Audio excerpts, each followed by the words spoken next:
नमस्कार सभी पेंशन भोगियों का स्वागत करते हैं एक बार फिर से हमारे इस YouTube चैनल पर। दोस्तों इस वक्त की हम सभी के लिए बहुत बड़ी खबर निकल कर आ चुकी है। पीएम की अध्यक्षता में EPS 95 पेंशन विधेयक पर मोहर। EPFO की EPS पेंशन 7,500 प्लस DA और एरियर का होगा भुगतान शुरू। जी हाँ दोस्तों, मंत्रालय से आदेश आप सभी के लिए जारी हो चुका है। प्रधानमंत्री नेतृत्व मोदी के नेतृत्व में लगी है मोहर। फोटो यहाँ पर जो है पार्लियामेंट से पेंशन बढ़ोतरी 7,500 लेकर बड़ी खबर आ रही है। 75 लाख पेंशन भोगियों के लिए बड़ा ऐलान हो सकता है। जी दोस्तों, सरकार ले सकती है हम सभी के लिए बेहद अहम फैसला, जिसकी उम्मीद जो थी वो बजट से की जा रही थी, लेकिन अब दोस्तों बजट के बाद आप सभी के लिए ये मांगे मंजूर होती हुई नजर आ रही है। इसको लेकर बड़ी खबर आई है। साथ ही दोस्तों EPS 95 हायर पेंशन को लेकर लेटेस्ट न्यूज आ रही है। उच्च पेंशन के लिए FCI कार्मिक तड़प रहे हैं, कोर्ट से लड़ाई जारी है। तो हायर पेंशन को लेकर भारतीय फूड कॉर्पोरेशन ऑफ इंडिया के कर्मचारियों की कोर्ट से किस तरीके से लड़ाई जारी है और हायर पेंशन को लेकर क्या बड़ी खबर आई है, इसके बारे में आज इस वीडियो के अंदर बात की जाएगी। और साथ ही दोस्तों बात करेंगे कर्मचारी भविष्य निधि संगठन पेंशन धारकों के लिए बड़ी खबर है। प्राइवेट नौकरी करने वालों की सैलरी और पेंशन बढ़ी। जी दोस्तों, खुशखबरी है हम सभी के लिए। प्राइवेट कर्मचारियों के लिए कर्मचारी भविष्य निधि संगठन के तहत नए नियम लागू हो चुके हैं, जिससे सैलरी और पेंशन में बंपर बढ़ोतरी देखने को मिल जाएगी। तो इसके बारे में भी आज इस वीडियो के अंदर बात करेंगे। यानी कि दोस्तों पेंशन धारकों से जुड़ी तमाम बड़ी खबरों की चर्चा इस वीडियो के अंदर करने वाले हैं। इसलिए हम सभी से निवेदन करते हैं कि दोस्तों आज की इस वीडियो को आप लास्ट तक देखिएगा और साथ ही हमारे चैनल पर नए हैं तो चैनल को सब्सक्राइब कर दीजिएगा। तो चलिए सबसे पहली बड़ी खबर और चलते हैं और जानते हैं कि EPS 95 पेंशन 7,500 रुपए को लेकर आखिरकार क्या बड़ा अपडेट आया है। पीएम की अध्यक्षता में EPS 95 पेंशन विधेयक पर किस तरीके से मोहर लगी है। EPFO की 95 पेंशन को लेकर क्या बड़ी खबर आ रही है, किस तरीके से एरियर का भुगतान किया जाएगा, मंत्रालय ने कौन सा आदेश जारी किया है, पीएम मोदी के नेतृत्व में कौन सी मोहर लगी है, पार्लियामेंट से पेंशन बढ़ोतरी को लेकर आखिरकार क्या बड़ी खबर आ रही है। चलिए इसके बारे में संपूर्ण जानकारी को जानते हैं। दोस्तों कर्मचारी पेंशन योजना यानी कि EPS 95 के तहत पेंशन भोगियों के लिए बड़ी खबर सामने आ रही है। पेंशन भोगियों का प्रतिनिधित्व करने वाली EPS 95 राष्ट्रीय आंदोलन समिति यानी कि दोस्तों NSE ने पेंशन को बढ़ाकर 7,500 रुपए प्रति माह करने की मांग की है, ताकि सेवानिवृत्त लोगों को जीवन यापन की बढ़ती हुई लागत का प्रबंधन करने में आसानी से मदद मिल सके। इसी के साथ ही EPS पेंशन में मिनिमम पेंशन को बढ़ाने का विचार भी कर रही है सरकार, जिससे न्यूनतम पेंशन बढ़ाकर 1,000 रुपए से 5,000 रुपए तक हो सकती है। केंद्रीय श्रम और रोजगार मंत्री डॉक्टर मनसुख मांडविया ने कर्मचारी पेंशन योजना 1995 के लिए केंद्रीकृत पेंशन भुगतान प्रणाली की प्रस्ताव को मंजूरी दे दी है। इससे पूरे भारत में किसी भी बैंक में किसी भी शाखा से आप जो है पेंशन पा सकते हैं। यह सुविधा दोस्तों 1 जनवरी 2025 से ही आप सभी के लिए शुरू हो चुकी है। तो दोस्तों आखिरकार EPS 95 पेंशन धारकों की क्या मांग है। तो EPS 95 पेंशन भोगियों की बात करें तो पेंशन भोगियों का प्रतिनिधित्व करने वाली नेशनल एजुकेशन कमेटी ने सरकार से पेंशन बढ़ाने की मांग की है। उनका कहना है कि वर्तमान पेंशन की राशि जीवन यापन के लिए बिल्कुल भी पर्याप्त नहीं है, इसे बढ़ाकर 7,500 रुपए प्रति माह किया जाना चाहिए। दोस्तों अभी तक सरकार से EPS 95 के तहत पेंशन को 7,500 रुपए करने की घोषणा नहीं की गई है। ये पेंशन भोगियों की मांग है जिस पर सरकार विचार कर रही है।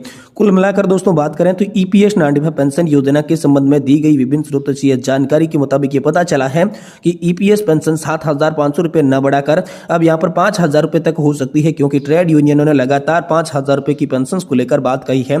तो हम सभी के लिए 5,000 रुपए की पेंशन जो है वो लागू हो सकती है। इसका फैसला आने वाली सेंट्रल बोर्ड ऑफ ट्रस्टीज यानी कि EPFO के केंद्रीय न्यासी बोर्ड की बैठक में लिया जा सकता है, जिसकी अध्यक्षता देश के श्रम मंत्री डॉक्टर मनसुख मांडविया करने वाले हैं।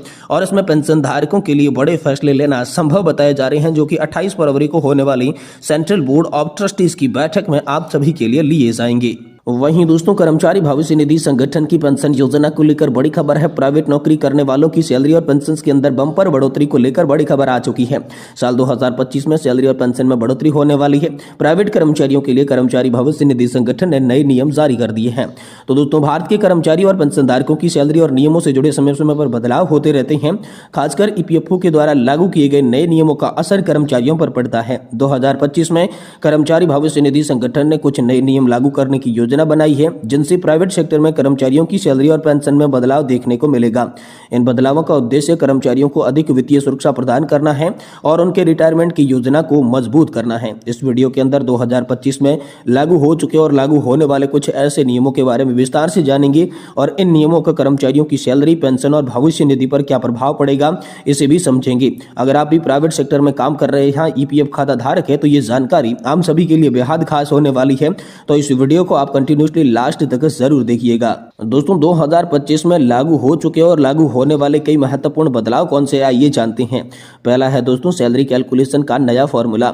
नए नियमों के तहत सैलरी कैलकुलेशन के फॉर्मूले में बदलाव किया जाएगा। बेसिक सैलरी और महंगाई भत्तों को जोड़कर कुल सैलरी तय की जाएगी, जिससे कर्मचारी भविष्य निधि संगठन में अधिक योगदान देना होगा।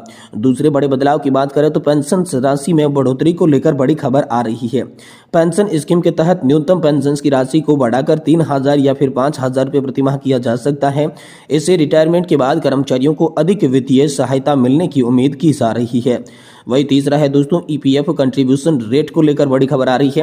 वर्तमान में कर्मचारी और नियोक्ता दोनों का कुल मिलाकर 24% होता है और इन नए नियमों के तहत ये दर 26% तक बढ़ाई जा सकती है। इसको लेकर बड़ी खबर आई है। वहीं चौथे मुख्य बदलाव की बात करें तो ईपीएस 95 हायर पेंशन के विकल्प को लेकर बड़ी खबर है। कर्मचारियों को हायर पेंशन का विकल्प चुनने को दिया जाएगा, जिससे वे अपनी बेसिक सैलरी का अधिकांश हिस्सा पेंशन फंड में जमा करवा सकती हैं। वहीं पांचवा बदलाव है यूएन में सुधार। जी हां दोस्तों, यूएन सिस्टम को अधिक सरल और उपयुक्तता अनुकूल बनाने के लिए, जिससे कर्मचारी अपने खाते की जानकारी आसानी से देख सकें।